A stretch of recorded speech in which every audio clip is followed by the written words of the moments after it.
di era digital saat ini seperti Instagram, TikTok, hingga Twitter telah menjadi ruang interaksi lintas budaya tanpa batas.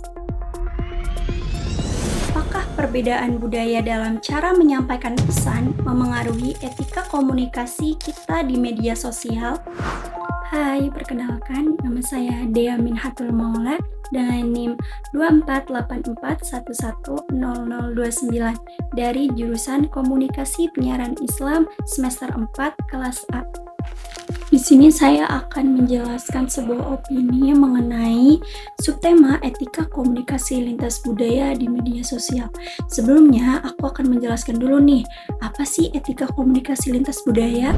Komunikasi lintas budaya adalah komunikasi yang terjadi di antara dua orang yang memiliki kebudayaan yang berbeda, seperti perbedaan suku, ras, agama, bahasa, dan lain sebagainya.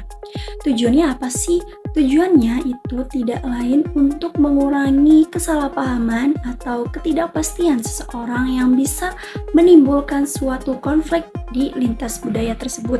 Selain daripada itu, etika komunikasi lintas budaya bisa melalui media sosial.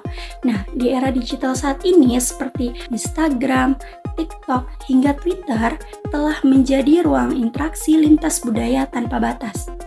Namun, seiring kali kita melihat nih kesalahpahaman, konflik, bahkan perdebatan yang muncul hanya karena perbedaan cara berkomunikasi.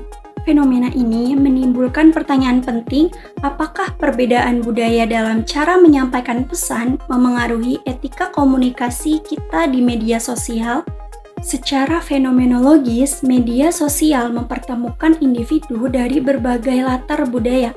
Dalam satu ruang digital yang sama, misalnya gaya komunikasi orang Indonesia yang cenderung tidak langsung, seringkali berbenturan dengan gaya komunikasi pengguna dari budaya barat yang lebih to the point.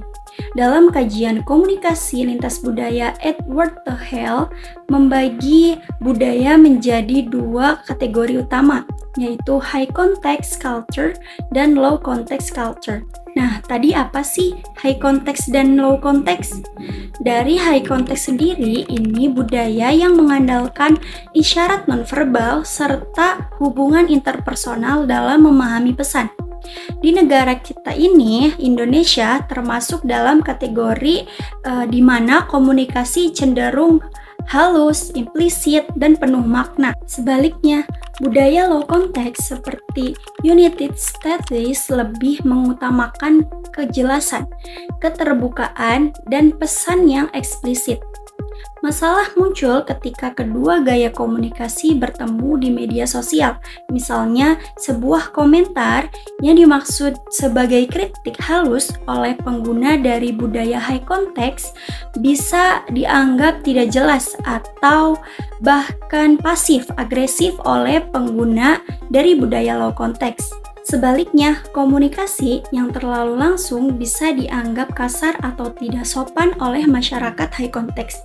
Dari sudut pandang etika komunikasi, hal ini menunjukkan bahwa standar sopan atau tidak sopan itu tidak bersifat universal, melainkan dipengaruhi oleh latar budaya.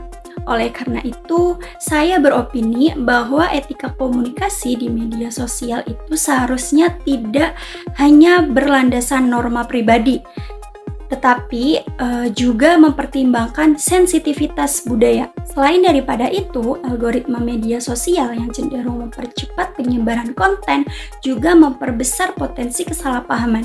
Komunikasi yang singkat, tanpa konteks, dan viral dapat dengan mudah disalahartikan oleh audiens lintas budaya.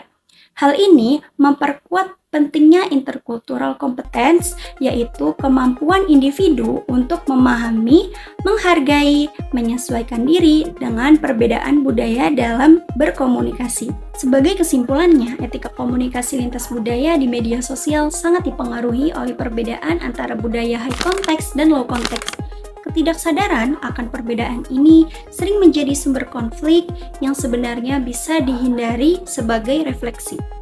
kita perlu lebih bijak dalam berkomunikasi di ruang digital.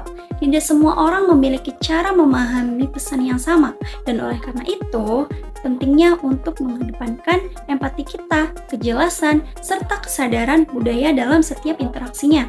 Dengan begitu, media sosial tidak hanya menjadi ruang ekspresi, tapi juga ruang dialog yang inklusif dan saling menghargai.